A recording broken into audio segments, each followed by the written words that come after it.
ಕೃಷಿ ವಿಶ್ವವಿದ್ಯಾಲಯ ಸ್ಥಾಪಿಸುವ ಕುರಿತು ಪರಿಶೀಲಿಸಲು ತಜ್ಞರ ಸಮಿತಿ ರಚಿಸಲಾಗುವುದು. ತೋಟಗಾರಿಕೆಗೆ ಸಂಬಂಧಿಸಿದ ತಾಂತ್ರಿಕ ಸಲಹೆ, ಮಾರುಕಟ್ಟೆ ಸಂಪರ್ಕ, ಬೇಸಾಯ ಪರಿಕರಗಳು ಮತ್ತು ಉತ್ಪನ್ನಗಳನ್ನು ಒಂದೇ ಸೂರಿನಡಿ ಒದಗಿಸುವ ಉದ್ದೇಶದಿಂದ ಆಯ್ದ ಜಿಲ್ಲೆಗಳಲ್ಲಿ ಕಿಸಾನ್ ಮಾಲ್ಗಳನ್ನು ಸ್ಥಾಪಿಸಲಾಗುವುದು. ರಾಜ್ಯದಲ್ಲಿ 40,000 ಹೆಕ್ಟೇರ್ ಪ್ರದೇಶದಲ್ಲಿ ಬೆಳೆಯುತ್ತಿರುವ ಪುಷ್ಪ ಬೆಳೆಗಳ ಮಾರಾಟ ಮತ್ತು ರಫ್ತನ್ನು ಉತ್ತೇಜಿಸಲು ಬೆಂಗಳೂರಲ್ಲಿ ಸುಸಜ್ಜಿತವಾದ ಅಂತಾರಾಷ್ಟ್ರೀಯ ಮಟ್ಟದ ವಾಣಿಜ್ಯ ಪುಷ್ಪ ಮಾರುಕಟ್ಟೆಯನ್ನು ಸಾರ್ವಜನಿಕ ಸಹಭಾಗಿತ್ವದಲ್ಲಿ ಸ್ಥಾಪಿಸಲಾಗುವುದು. ತೋಟಗಾರಿಕೆ ಬೆಳೆಗಳ ಸಂಸ್ಕರಣೆ ಮತ್ತು ರಫ್ತಿನ ಪ್ರಮಾಣ ಹೆಚ್ಚಿಸಲು ಕೊಯ್ಲೋತ್ತರ ನಿರ್ವಹಣಾ ಕೇಂದ್ರ, ಪ್ಯಾಕ್ ಹೌಸ್ ಹಾಗೂ ಮೌಲ್ಯವರ್ಧನಾ ಸಂಸ್ಕರಣಾ ಘಟಕಗಳನ್ನು ಸಾರ್ವಜನಿಕ ಖಾಸಗಿ ಸಹಭಾಗಿತ್ವದಲ್ಲಿ ಸ್ಥಾಪಿಸಲಾಗುವುದು. ರಾಜ್ಯದಲ್ಲಿ ಅಡಿಕೆ ಬೆಳೆಯಲ್ಲಿ ಕಂಡುಬರುವ ಮಾರಕ ರೋಗಗಳನ್ನು ನಿಯಂತ್ರಿಸಲು ಪೂರಕವಾದ ಸಂಶೋಧನೆ ಹಾಗೂ ಸಸ್ಯ ಸಂರಕ್ಷಣೆ ಚಟುವಟಿಕೆಗಳನ್ನು ಕೇಂದ್ರ ಸರ್ಕಾರ ಸಹಯೋಗದೊಂದಿಗೆ ಕೈಗೊಳ್ಳಲಾಗುವುದು. ತೋಟಗಾರಿಕೆ ಬೆಳೆಗಳಲ್ಲಿ ಹೆಚ್ಚು ಇಂಗಾಲವನ್ನು ಹಿಡಿದಿಟ್ಟುಕೊಳ್ಳುವ ಬೆಳೆಗಳನ್ನು ಗುರುತಿಸಿ ಅಂತಾರಾಷ್ಟ್ರೀಯ ಮಾರುಕಟ್ಟೆಯಲ್ಲಿ ಕಾರ್ಬನ್ ಕ್ರೆಡಿಟ್ ರೂಪದಲ್ಲಿ ಮಾರಾಟ ಮಾಡುವ ಮೂಲಕ ರೈತರು ಹೆಚ್ಚಿನ ಆದಾಯ ಗಳಿಸಲು ಅನುಕೂಲವಾಗುವಂತೆ ಉತ್ತೇಜನ ನೀಡಲಾಗುವುದು. ರಾಜ್ಯದಲ್ಲಿ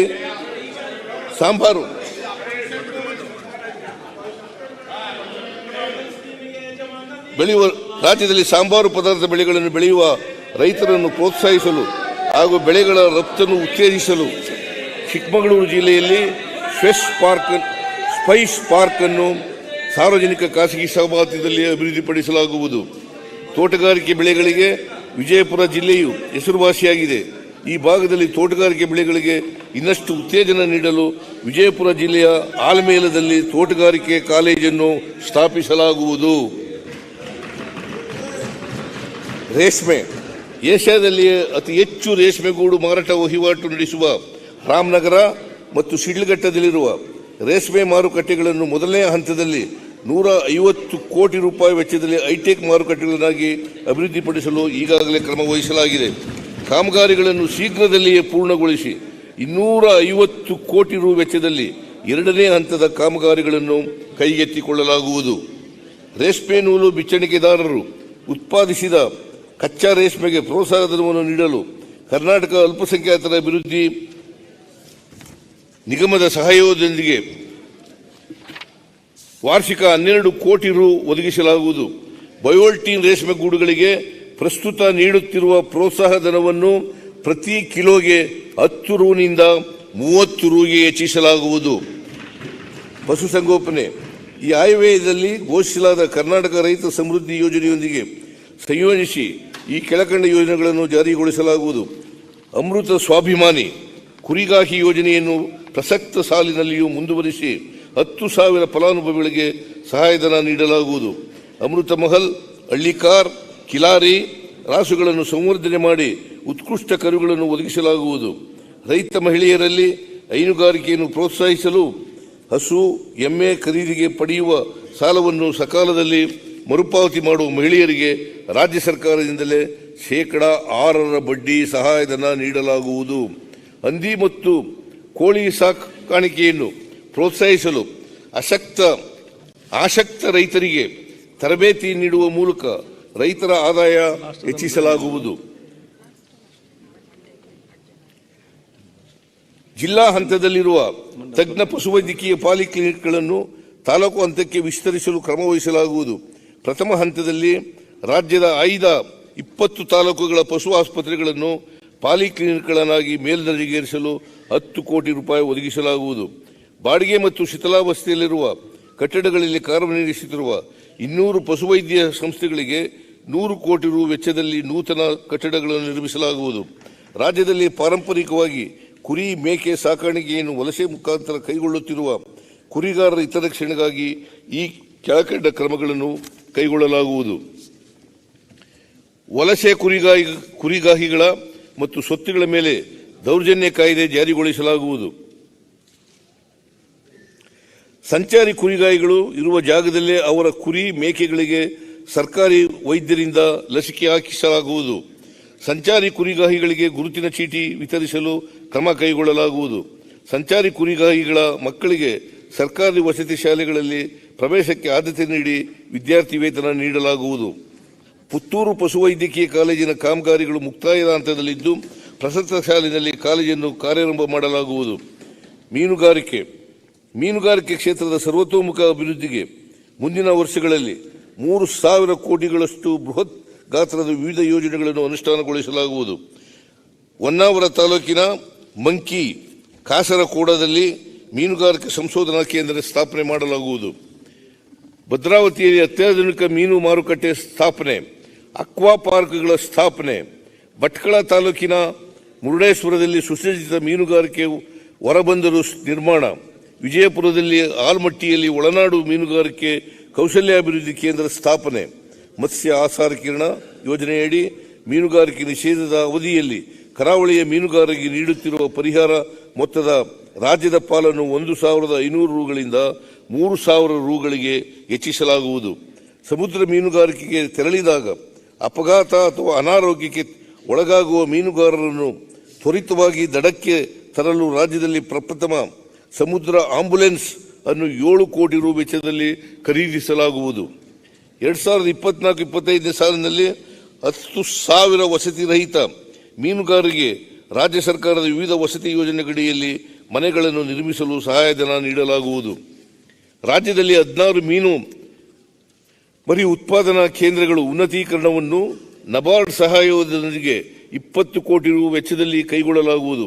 ಚಿತ್ರದುರ್ಗ, ಹೊಳಲ್ಕೆರೆ ಮತ್ತು ಹೊಸದುರ್ಗ ತಾಲೂಕುಗಳ ಗಣಿಬಾಧಿತ ಪ್ರದೇಶದಲ್ಲಿ ಮೀನುಗಾರಿಕೆಯನ್ನು ಕೈಗೊಳ್ಳಲು 6 ಕೋಟಿ ರು ವೆಚ್ಚ ಮಾಡಲಾಗುವುದು. ಸಹಕಾರ ಗ್ರಾಮೀಣ ಆರ್ಥಿಕತೆಯ ಜೀವನಾಡಿಯಾಗಿರುವ ಸಹಕಾರ ವಲಯವನ್ನು ಬಲಪಡಿಸುವುದು ನಮ್ಮ ಸರ್ಕಾರದ ಆದ್ಯತೆಯಾಗಿದೆ. 23-24 ಸಾಲಿನಲ್ಲಿ ಬಡ್ಡಿ ರಹಿತ ಅಲ್ಪಾವಧಿ ಸಾಲವನ್ನು 3 ಲಕ್ಷ ರುನಿಂದ 5 ಲಕ್ಷ ರುಗಳಿಗೆ ಹಾಗೂ ಮಧ್ಯಮಾವಧಿ ಮತ್ತು ದೀರ್ಘಾವಧಿ ಸಾಲವನ್ನು 3% ಬಡ್ಡಿ ದರದಲ್ಲಿ 10 ಲಕ್ಷ ರುನಿಂದ 15 ಲಕ್ಷ ರುಗಳಿಗೆ ಏರಿಸುವ ಮಹತ್ತರ ಕ್ರಮ ತೆಗೆದುಕೊಂಡಿದೆ. ಪ್ರಸಕ್ತ ಸಾಲಿನಲ್ಲಿ ರಾಜ್ಯದ 36 ಲಕ್ಷಕ್ಕಿಂತ ಹೆಚ್ಚಿನ ರೈತರಿಗೆ 27,000 ಕೋಟಿ ರುಗಳಷ್ಟು ದಾಖಲೆಯ ಸಾಲಗಳನ್ನು ವಿತರಿಸುವ ಗುರಿ ಹೊಂದಲಾಗಿದೆ. ಸಹಕಾರಿ ಬ್ಯಾಂಕುಗಳ ಆರ್ಥಿಕ ಸ್ಥಿರತೆಯನ್ನು ಕಾಪಾಡಲು ಈ ಕೆಳಕಂಡ ಕ್ರಮಗಳನ್ನು ಕೈಗೊಳ್ಳಲಾಗುವುದು. ನಮ್ಮ ಸರ್ಕಾರದ ಇಂದಿನ ಅವಧಿಯಲ್ಲಿ 50,000 ರೂವರೆಗಿನ ರೈತರ ಬೆಳೆ ಸಾಲ ಮನ್ನಾ ಯೋಜನೆಯಡಿ 21 ಲಕ್ಷ ರೈತರಿಗೆ 7,06,031 ಕೋಟಿ ರೂಪಾಯಿ ಬೆಳೆ ಸಾಲ ಮನ್ನಾ ಮಾಡಲಾಗಿತ್ತು. ಈ ಯೋಜನೆಯಡಿಯಲ್ಲಿ ಡಿಸಿಸಿ ಬ್ಯಾಂಕ್ಗಳಿಗೆ ಸುಮಾರು 132 ಕೋಟಿ ರು ಬಿಡುಗಡೆಯಾಗದ ಪರಿಣಾಮವಾಗಿ ಬ್ಯಾಂಕುಗಳು ಆರ್ಥಿಕ ಸಂಕಷ್ಟಕ್ಕೆ ಒಳಗಾಗಬೇಕಾಯಿತು. ಆದ್ದರಿಂದ ಡಿಸಿಸಿ ಬ್ಯಾಂಕ್ಗಳಿಗೆ ಬಾಕಿ ಇರುವ 132 ಕೋಟಿ ರು ಮೊತ್ತವನ್ನು ಬಿಡುಗಡೆ ಮಾಡಲು ನಿರ್ಧರಿಸಲಾಗಿದೆ. ಡಿಸಿಸಿ ಮತ್ತು ಪಿಕಾರ್ಡ್ ಬ್ಯಾಂಕುಗಳ ಮಧ್ಯಮಾವಧಿ ಮತ್ತು ದೀರ್ಘಾವಧಿ ಸುಸ್ತಿ ಸಾಲಗಳ ಬಡ್ಡಿ ಮನ್ನಾ ಮಾಡಲು ನಮ್ಮ ಸರ್ಕಾರ ತೀರ್ಮಾನಿಸಿದ್ದು, ಇದರಿಂದ ಸುಮಾರು 57,000 ರೈತರಿಗೆ ಅನುಕೂಲವಾಗಲಿದೆ. ಇದರಿಂದ ಡಿಸಿಸಿ ಪಿಕಾರ್ಡ್ ಬ್ಯಾಂಕ್ಗಳಿಗೆ 496 ಕೋಟಿ ರುಗಳಷ್ಟು ಸಾಲ ಮರುಪಾವತಿಯಾಗುವ ನಿರೀಕ್ಷೆ ಇರುವುದರಿಂದ ಬ್ಯಾಂಕುಗಳ ಆರ್ಥಿಕ ಪರಿಸ್ಥಿತಿಯಲ್ಲಿ ಗಣನೀಯ ಸುಧಾರಣೆಯಾಗಲಿದೆ. ಈ ಉದ್ದೇಶಕ್ಕಾಗಿ 450 ಕೋಟಿ ರು ಅನುದಾನ ಒದಗಿಸಲಾಗುವುದು. ಕರ್ನಾಟಕ ಕೃಷಿ ಬೆಲೆ ಆಯೋಗವು ತನ್ನ ವರದಿಯಲ್ಲಿ 26 ಬೆಳೆಗಳನ್ನು ಕರ್ನಾಟಕದಲ್ಲಿ ಪ್ರಮುಖವಾದವು ಎಂದು ಗುರುತಿಸಿದ್ದು, ಇವುಗಳಲ್ಲಿ 16ಕ್ಕೆ ಮಾತ್ರ ಕೇಂದ್ರ ಸರ್ಕಾರ ಕನಿಷ್ಠ ಬೆಂಬಲ ಬೆಲೆ ಘೋಷಿಸುತ್ತಿದೆ. ಆದ್ದರಿಂದ ಕರ್ನಾಟಕ ರಾಜ್ಯದ ಇತರ ಪ್ರಮುಖ ಬೆಳೆಗಳಾದ ಅಡಿಕೆ, ಈರುಳ್ಳಿ, ದ್ರಾಕ್ಷಿ, ಮಾವು, ಬಾಳೆ ಮತ್ತು ಇತರ ತೋಟಗಾರಿಕಾ ಬೆಳೆಗಳಿಗೂ ಕನಿಷ್ಠ ಬೆಂಬಲ ಘೋಷಿಸುವಂತೆ ಕೇಂದ್ರ ಸರ್ಕಾರಕ್ಕೆ ಒತ್ತಾಯಿಸಲಾಗುವುದು. ಕೃಷಿ ತಜ್ಞ MS ಸ್ವಾಮಿನಾಥನ್ ಅವರಿಗೆ ಭಾರತ ರತ್ನ ನೀಡಿರುವುದು ಸಂತೋಷದ ವಿಷಯ. ಅವರ ಅಧ್ಯಕ್ಷತೆಯ ಸಮಿತಿ ವರದಿ ಶಿಫಾರಸು ಮಾಡಿದಂತೆ ಕನಿಷ್ಠ ಬೆಂಬಲ ಬೆಲೆಯನ್ನು ವ್ಯವಸಾಯಕ್ಕೆ ತಗಲುವ ವೆಚ್ಚ ಮತ್ತು 50% ಲಾಭಾಂಶ ಆಧಾರದಡಿ ನಿಗದಿ ಮಾಡುವಂತೆ ಕೇಂದ್ರ ಸರ್ಕಾರವನ್ನು ಒತ್ತಾಯಿಸಲಾಗುವುದು. ಮಾಧ್ಯಮಿಕ ಮತ್ತು ಫೆಡರಲ್ ಹಾಗೂ ಅಪೆಕ್ಸ್ ಬ್ಯಾಂಕ್ ಸರ್ಕಾರಗಳ ಮಂಡಳಿಯಲ್ಲಿ ಪರಿಶಿಷ್ಟ ಜಾತಿ, ಪರಿಶಿಷ್ಟ ಪಂಗಡ, ಹಿಂದುಳಿದ ವರ್ಗ ಹಾಗೂ ಮಹಿಳೆಯರಿಗೆ ಮೀಸಲಾತಿ ತರಲು ಅಧಿನಿಯಮಗಳಿಗೆ ತಿದ್ದುಪಡಿ ತರಲಾಗುವುದು. ಕೃಷಿ ಉತ್ಪನ್ನ ಸಂಸ್ಕರಣೆ, ಮಾರುಕಟ್ಟೆ ಸಂಪರ್ಕ ಮತ್ತು ಮೌಲ್ಯವರ್ಧನೆಯಲ್ಲಿಯೂ ಸಹಕಾರ ವಲಯವು ಪ್ರಮುಖ ಪಾತ್ರ ವಹಿಸುತ್ತಿದೆ. ಈ ಹಿನ್ನೆಲೆಯಲ್ಲಿ ಕೃಷಿ ಮಾರಾಟ ಇಲಾಖೆಯ ಮೂಲಕ ಈ ಕೆಳಕಂಡ ಕ್ರಮಗಳನ್ನು ಕೈಗೊಳ್ಳಲಾಗುವುದು. ಯಲಬುರ್ಗಾ, ಬಸವನಬಾಗೇವಾಡಿ, ರಾಣೆಬೆನ್ನೂರು, ಬಳ್ಳಾರಿ ಹಾಗೂ ಗದಗ ಕೃಷಿ ಉತ್ಪನ್ನ ಮಾರುಕಟ್ಟೆ ಸಮಿತಿಗಳಲ್ಲಿ ಒಟ್ಟು 50 ಕೋಟಿ ರು ವೆಚ್ಚದಲ್ಲಿ ಹಾಗೂ ರಾಯಚೂರು ಮತ್ತು ಮೈಸೂರಲ್ಲಿ ತಲಾ 40 ಕೋಟಿ ರು ವೆಚ್ಚದಲ್ಲಿ ಶೀತಲ ಗೃಹಗಳನ್ನು ನಿರ್ಮಿಸಲಾಗುವುದು. ರಾಯಚೂರಿನಲ್ಲಿ ಸುಸಜ್ಜಿತ ಒಣಮೆಣಸಿನಕಾಯಿ ಮಾರುಕಟ್ಟೆಯನ್ನು ಅಂದಾಜು 25 ಕೋಟಿ ರು ವೆಚ್ಚದಲ್ಲಿ ಸ್ಥಾಪಿಸಲಾಗುವುದು ಮತ್ತು ರಾಣಿಬೆನ್ನೂರಲ್ಲಿ 112 ಕೋಟಿ ರು ವೆಚ್ಚದಲ್ಲಿ ನಿರ್ಮಿಸಲಾಗುತ್ತಿರುವ 222 ಎಕರೆ ಮೆಗಾ ಮಾರುಕಟ್ಟೆ ಪ್ರಾಂಗಣದಲ್ಲಿ ಒಣಮೆಣಸಿನಕಾಯಿ ಮಾರುಕಟ್ಟೆಯನ್ನು ಪ್ರಾರಂಭಿಸಲಾಗುವುದು. ಮಂಗಳೂರಿನ ನೆಲ್ಲಿಕಾಯಿ ರಸ್ತೆಯಲ್ಲಿರುವ ಮಾರುಕಟ್ಟೆಯಲ್ಲಿ 35 ಕೋಟಿ ರು ವೆಚ್ಚದಲ್ಲಿ ಅತ್ಯಾಧುನಿಕ ಕೃಷಿ ಸಂಕೀರ್ಣವನ್ನು ಸ್ಥಾಪಿಸಲಾಗುವುದು. ಕೃಷಿ ಉತ್ಪನ್ನ ಮಾರುಕಟ್ಟೆ ಸಮಿತಿಗಳ ಎಲ್ಲ ಕಾರ್ಯಚಟುವಟಿಕೆಗಳನ್ನು 10 ಕೋಟಿ ರು ವೆಚ್ಚದಲ್ಲಿ ಡಿಜಿಟೈಸ್ ಮಾಡಲಾಗುವುದು. ಬೆಂಗಳೂರಿನ ದಾಸನಪುರ, ಮೈಸೂರು, ಹುಬ್ಬಳ್ಳಿ, ಬಳ್ಳಾರಿ, ಕೋಲಾರ, ಚಿಕ್ಕಬಳ್ಳಾಪುರ ಹಾಗೂ ಬೆಳಗಾವಿಯ ಮಾರುಕಟ್ಟೆಗಳಲ್ಲಿ ಸಾರ್ವಜನಿಕ ಖಾಸಗಿ ಸಹಭಾಗಿತ್ವದಲ್ಲಿ ಬಯೋ CNG ಪ್ಲಾಂಟ್ ಸ್ಥಾಪಿಸುವ ಮೂಲಕ ಶೂನ್ಯ ತ್ಯಾಜ್ಯ ತರಕಾರಿ ಮಾರುಕಟ್ಟೆಗಳನ್ನಾಗಿ ಪರಿವರ್ತಿಸಲಾಗುವುದು. APMCಗಳಲ್ಲಿ ವಿದ್ಯುತ್ ಚಾಲಿತ ವಾಹನ ಕೇಂದ್ರಗಳನ್ನು ಹಾಗೂ ಪೆಟ್ರೋಲ್ ಬಂಕ್ಗಳನ್ನು PPP ಮಾದರಿಯಲ್ಲಿ ಸ್ಥಾಪಿಸಲು ಒತ್ತು ನೀಡಲಾಗುವುದು. APMCಗಳನ್ನು ಬಲಪಡಿಸುವ ಮೂಲಕ ರೈತರಿಗೆ ತಮ್ಮ ಬೆಳೆಗಳಿಗೆ ಉತ್ತಮ ಆದಾಯ ಗಳಿಸಲು ನೆರವಾಗಲು ಈ ಕೆಳಕಂಡ ಕ್ರಮಗಳನ್ನು ಪ್ರಸ್ತಾಪಿಸಲಾಗಿದೆ. ರೈತ ವಿರೋಧಿ APMC ತಿದ್ದುಪಡಿ ಕಾಯ್ದೆಯನ್ನು ಹಿಂಪಡೆಯುವ ವಿಧೇಯಕಕ್ಕೆ ವಿಧಾನಸಭೆಯ ಅಂಗೀಕಾರ ಪಡೆಯಲಾಗಿದ್ದು, ವಿಧಾನ ಪರಿಷತ್ತಿನಲ್ಲಿ ಸದನ ಸಮಿತಿಯ ಪರಿಶೀಲನೆಗೆ ಒಪ್ಪಿಸಲಾಗಿದೆ. ಸದರಿ ವಿಧೇಯಕಕ್ಕೆ ಶೀಘ್ರದಲ್ಲಿಯೇ ಅಂಗೀಕಾರ ಪಡೆಯಲು ಕ್ರಮ ವಹಿಸಲಾಗುವುದು. ರಾಜ್ಯದಲ್ಲಿ ಆರ್ಥಿಕವಾಗಿ ದುರ್ಬಲವಾಗಿರುವ ಮಾರುಕಟ್ಟೆ ಸಮಿತಿಗಳಿಗೆ ಅನುದಾನ ಒದಗಿಸಲು ಆರ್ಥಿಕವಾಗಿ ಸುಸ್ಥಿತಿಯಲ್ಲಿರುವ ಸಮಿತಿಗಳಿಂದ ವಂತಿಗೆಯನ್ನು ಪಡೆಯುವ ಮೂಲಕ ಮಾರುಕಟ್ಟೆ ಅಭಿವೃದ್ಧಿ ಸಹಾಯ ನಿಧಿ ಸ್ಥಾಪಿಸಲು ಕಾನೂನು ರಚಿಸಲಾಗುವುದು. ಬೆಂಬಲ ಬೆಲೆ ಯೋಜನೆ ಜಾರಿಗೆ ಶಾಸನಾತ್ಮಕ ಬೆಂಬಲ ನೀಡಲು ಕ್ರಮ ವಹಿಸಲಾಗುವುದು. ರಾಜ್ಯದಲ್ಲಿ ಕಬ್ಬು ಬೆಳೆಗಾರರ ಹಿತ ಕಾಯಲು ಮತ್ತು ತೂಕದಲ್ಲಾಗುವ ಮೋಸ ತಡೆಗಟ್ಟಲು ಎಲ್ಲ ಸರ್ಕಾರಿ ಕಾರ್ಖಾನೆಗಳ ಬಳಿ ವೇಯ್ಬ್ರಿಡ್ಜ್ಗಳನ್ನು APMCಗಳ ಮೂಲಕ ಸ್ಥಾಪಿಸಲಾಗುವುದು. ಕರ್ನಾಟಕ ಉಗ್ರಾಣ ನಿಗಮವು ತೀವ್ರ ಹಣಕಾಸು ಹಾಗೂ ಆಡಳಿತಾತ್ಮಕ ಬಿಕ್ಕಟ್ಟು ಎದುರಿಸುತ್ತಿದ್ದು, ನಾವು ಅಧಿಕಾರಕ್ಕೆ ಬಂದ ನಂತರ 4.54 ಲಕ್ಷ ಮೆಟ್ರಿಕ್ ಟನ್ ಸಾಮರ್ಥ್ಯದ 76 ಗೋದಾಮುಗಳ ನಿರ್ಮಾಣ ಪೂರ್ಣಗೊಳಿಸಲು 376 ಕೋಟಿ ರುಗಳ ವಿಶೇಷ ಪ್ಯಾಕೇಜ್ ಅನ್ನು ನೀಡಲಾಗಿದೆ. ಕರ್ನಾಟಕ ರಾಜ್ಯ ಉಗ್ರಾಣ ನಿಗಮದಲ್ಲಿ ಬಳಕೆಯಾಗದೇ ಇರುವ ಉಗ್ರಾಣಗಳ ಸಾಮರ್ಥ್ಯ ಬಳಸಿ PPP ಮಾದರಿಯಲ್ಲಿ ಶೀತಲ ಗೃಹಗಳನ್ನು ಸ್ಥಾಪಿಸಲಾಗುವುದು. ಜಲಸಂಪನ್ಮೂಲ ಕಾವೇರಿ ಕಣಿವೆಯ ಮಹತ್ವಾಕಾಂಕ್ಷಿ ಯೋಜನೆಯಾದ ಮೇಕೆದಾಟು ಸಮತೋಲನ ಜಲಾಶಯ ಹಾಗೂ ಕುಡಿಯುವ ನೀರಿನ ಯೋಜನೆಯ ಅನುಷ್ಠಾನಕ್ಕಾಗಿ ಒಂದು ಪ್ರತ್ಯೇಕ ಯೋಜನಾ ವಿಭಾಗವನ್ನು ಹಾಗೂ 2 ಉಪವಿಭಾಗಗಳನ್ನು ಈಗಾಗಲೇ ಸ್ಥಾಪಿಸಲಾಗಿದೆ. ಈ ಯೋಜನೆಯಡಿ ಮುಳುಗಡೆಯಾಗುವ ಭೂಮಿಯನ್ನು ಗುರುತಿಸುವ ಸರ್ವೆ ಹಾಗೂ ಮರಗಳ ಎಣಿಕೆ ಪ್ರಕ್ರಿಯೆಯನ್ನು ಚಾಲನೆಗೊಳಿಸಿದ್ದು, ಉಳಿದ ಅಗತ್ಯ ತೀರುವಳಿಗಳನ್ನು ಸಕ್ರಮ ಪ್ರಾಧಿಕಾರಿಗಳಿಂದ ಪಡೆದು ಶೀಘ್ರವಾಗಿ ಪ್ರಾರಂಭಿಸಲು ಆದ್ಯತೆ ಮೇರೆಗೆ ಕ್ರಮ ವಹಿಸಲಾಗುವುದು. ಎತ್ತಿನಹೊಳೆ ಸಮಗ್ರ ಕುಡಿಯುವ ನೀರಿನ ಯೋಜನೆಯಡಿ ದೊಡ್ಡ ನಗರದ ಬಳಿಯ ವಿತರಣಾ ತೊಟ್ಟಿಯವರೆಗೆ ಪೂರ್ವ ಪರೀಕ್ಷಾರ್ಥವಾಗಿ ಪ್ರೀ ಕಮಿಷನಿಂಗ್ ಟೆಸ್ಟ್ ನೀರು ಹರಿಸಿ ಚಾಲನೆಗೊಳಿಸಲಾಗಿದೆ. ಪ್ರಸಕ್ತ ಸಾಲಿನಲ್ಲಿ ಯೋಜನೆಯ ಎಲ್ಲ ಲಿಫ್ಟ್ ಕಾಮಗಾರಿಗಳನ್ನು ಪೂರ್ಣಗೊಳಿಸಿ ಗುರುತ್ವ ಕಾಲುವೆಗೆ ನೀರು ಹರಿಸಲಾಗುವುದರ ಜೊತೆ ಸಮತೋಲನ ಜಲಾಶಯದ ಕಾಮಗಾರಿಯನ್ನು ಪ್ರಾರಂಭಿಸಲಾಗುವುದು. ಉತ್ತರ ಕರ್ನಾಟಕದ ಪ್ರಮುಖ ಯೋಜನೆಗಳಾಗಿರುವ ಕೃಷ್ಣಾ ಮೇಲ್ದಂಡೆ ಯೋಜನೆ ಅಂತ 3 ಯೋಜನೆಯಡಿಯ ಉಪಯೋಜನೆಗಳನ್ನು ಪೂರ್ಣಗೊಳಿಸಲು ಹಾಗೂ ಇದರಡಿ ಭೂಸ್ವಾಧೀನ ಮತ್ತು ಪುನರ್ವಸತಿ ಹಾಗೂ ಪುನರ್ ನಿರ್ಮಾಣಕ್ಕೆ ಆದ್ಯತೆ ನೀಡಲಾಗುವುದು.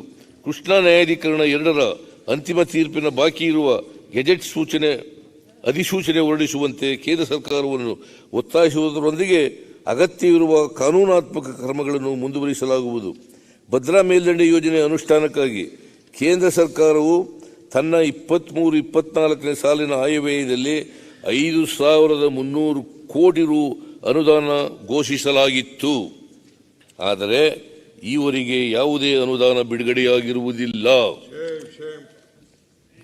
ಹಾಗೆಯೇ ಇಂದಿನ ರಾಜ್ಯ ಸರ್ಕಾರ ತನ್ನ ಆಯವ್ಯಯ ಘೋಷಣೆಯಲ್ಲಿ ಭದ್ರಾ ಮೇಲ್ದಂಡೆ ಯೋಜನೆಯನ್ನು ರಾಷ್ಟ್ರೀಯ ಯೋಜನೆಯನ್ನಾಗಿ ಮಾನ್ಯತೆ ನೀಡುತ್ತಿರುವುದರೊಂದಿಗೆ ಮಾನ್ಯ ಪ್ರಧಾನಮಂತ್ರಿಗೆ ಅಭಿನಂದನೆಗಳನ್ನು ತಿಳಿಸಲಾಗಿತ್ತು. ಆದರೆ ಈವರೆಗೆ ರಾಷ್ಟ್ರೀಯ ಯೋಜನೆಯಾಗಿ ಕೇಂದ್ರ ಸರ್ಕಾರವು ಘೋಷಿಸದೇ ಇರುವುದರಿಂದ ಇದು ಹುಸಿಯಾದ ಘೋಷಣೆಯಾಗಿದೆ. ಪ್ರಸಕ್ತ ಸಾಲಿನಲ್ಲಿ ಈ ಯೋಜನೆಯಡಿ ರಾಜ್ಯ ಸರ್ಕಾರವು ಚಿತ್ರದುರ್ಗ ಜಿಲ್ಲೆಯ ಸುಮಾರು 75,000 ಎಕರೆ ನೀರಾವರಿ ಸಾಮರ್ಥ್ಯ ಕಲ್ಪಿಸಲು ಯೋಜಿಸಿದ್ದು, ಆಯವ್ಯಯದಲ್ಲಿ ಘೋಷಿಸಿರುವಂತೆ ಅನುದಾನವನ್ನು ಬಿಡುಗಡೆ ಮಾಡಿ ಯೋಜನೆಯನ್ನು ರೈತರಿಗೆ ತಲುಪಿಸಲು ಸಹಕಾರಿಯಾಗುವಂತೆ ಕೇಂದ್ರ ಸರ್ಕಾರವನ್ನು ಒತ್ತಾಯಿಸಲಾಗುವುದು. ಕಳಸಾ ಮತ್ತು ಬಂಡೂರ ಹೆಚ್ಚಿನ ವಿಡಿಯೋಗಳಿಗೆ ಪ್ರತಿಧ್ವನಿ ಯೂಟ್ಯೂಬ್ ಚಾನೆಲ್ ಸಬ್ಸ್ಕ್ರೈಬ್ ಮಾಡಿ, ಬೆಲ್ ಐಕಾನ್ ಕ್ಲಿಕ್ ಮಾಡಿ.